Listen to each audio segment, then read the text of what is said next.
La méditation de ce 10 novembre est intitulée « Devant l'univers céleste ». Puisque nous avons été en spectacle au monde, aux anges et aux hommes, 1 Corinthiens 4, 9. Dieu désire que ses enfants montrent au monde ce que cela signifie de s'asseoir ensemble dans les lieux célestes en Christ, afin de montrer dans les siècles à venir la richesse surabondante de sa grâce, par sa bonté envers nous, en Christ Jésus. Éphésiens 2, 7. Il s'attend à ce que nous fassions montre de cette bonté dans nos relations les uns avec les autres. Le Seigneur désire que ses enfants s'estiment réciproquement, puisque tous ont été rachetés au prix de son sang.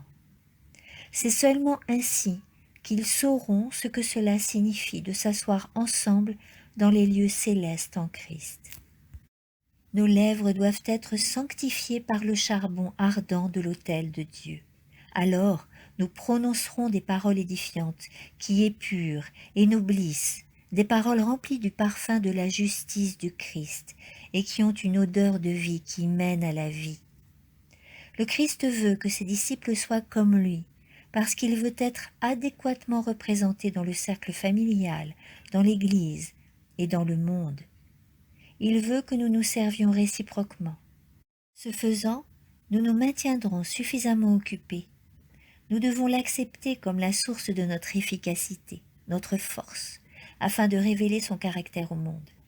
Voilà l'œuvre à nous confier en tant que chrétiens. Il nous faut témoigner de la puissance de la grâce céleste. N'y en a-t-il pas plusieurs qui sont comme une bogue, blessant tous ceux avec qui ils entrent en contact? Les représentants du Christ n'utiliseront pas un langage rude.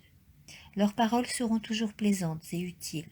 Disant la vérité avec amour, nous croîtrons à tous égards en celui qui est le chef, Christ.